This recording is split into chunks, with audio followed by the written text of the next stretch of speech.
Hello everyone. आज यहाँ पर मैं कुछ आईब्रो के टिप्स शेयर कर रही हूँ कि आईब्रो को हमें कैसे गाइडलाइन के थ्रू फॉलो करके करना चाहिए। पहले एप्लीकेशन में कर रही हूँ पाउडर का कि सो दैट कोई भी मॉइस्चर ना रहे है, हेयर पुल आउट करने के लिए इजी रहे। उसके बाद सबसे पहले मैं क्या कर रही हूँ, ऊपर का एक स्ट्रेट में थ्रेड को लेते हुए फर्स्ट स्टार्टिंग में क्लीन कर रही हूँ, फिर अगेन मैं स्ट्रेट में लेते हुए बैक में जा रही हूँ गाइडलाइन को फॉलो करते हुए।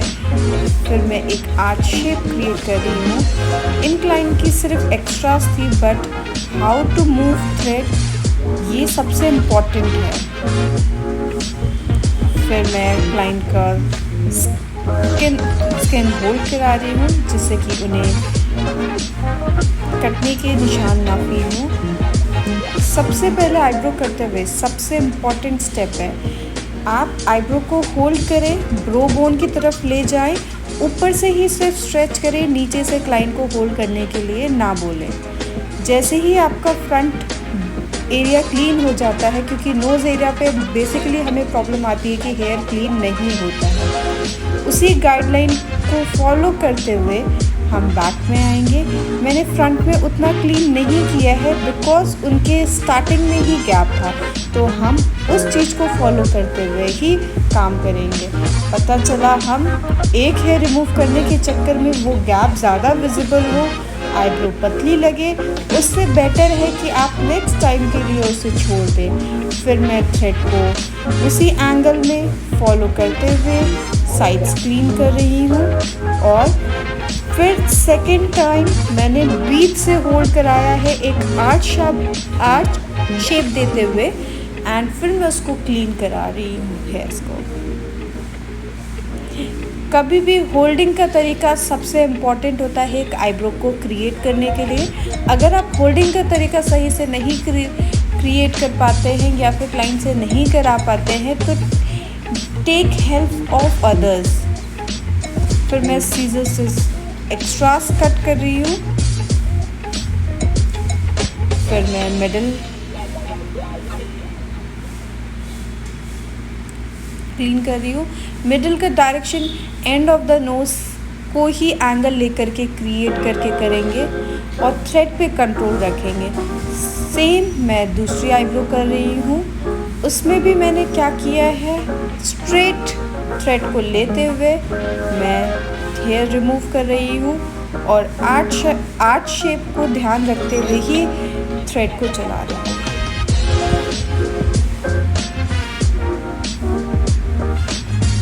फिर मैंने क्लाइंट का होल्ड कराया जिससे स्किन कट थे ना, कोई भी कट मार्क्स ना लगे, इसलिए सेम उसी तरीके से जैसे ही मेरे साइड्स क्लीन हो जाएंगे, आप कोशिश करिए ऊपर का आईब्रो जितना एक्स्ट्रास में छोड़ के बनाइए वो ज़्यादा बेटर है। आप क्लाइंट से पूछ करके दोबारा से कर सकते हैं, टाइम लेकर के करिए, आईब्रो कभी भी गड़बड़ नहीं होगी।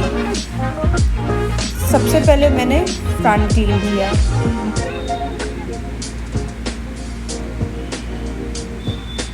बट मुझे फ्रंट में कुछ भी एक्स्ट्रास नहीं लग रहे हैं, तो एक दो हैं, अगर मैं उन्हें रिमूव करूँगी तो गैप की विजिबिलिटी बढ़ जाएगी। फिर मैंने मिडल से होल्ड कराया एंड फिर मैं आर्च शेप देते हुए थ्रेडिंग को हेयर रिमूव करूँगी। इससे हमारा क्लियर एक्स्ट्रास विजिबल होते हैं, बट आपको जो एक्स्ट्रास लगे उतने ही रिमूव करिए। फिर क्लाइंट की आईब्रो देखिए, फिर उसके अकॉर्डिंग रिमूव करिए।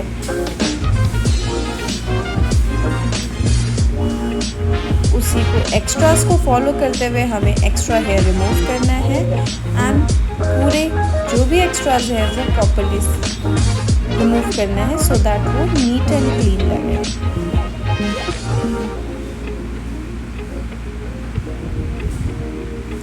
रिमूव करने के बाद आप एक बार क्लाइंट की आईब्रो छोड़ करके आप अपने अकॉर्डिंग दोनों आईब्रो देखिए, आपको खुद आइडिया होगा कि कहाँ पर एक्स्ट्रा ज़्यादा विजिबल हो रहे, कहाँ पर नहीं, शेप इवन है या अनइवन।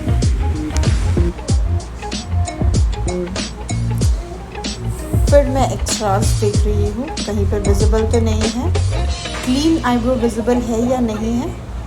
इवन अभी भी मुझे कुछ एक्स्ट्रास विजिबल हो रहे हैं, मैं एंगल को क्रिएट करते हुए ही एक्स्ट्रास रिमूव कर रही हूँ।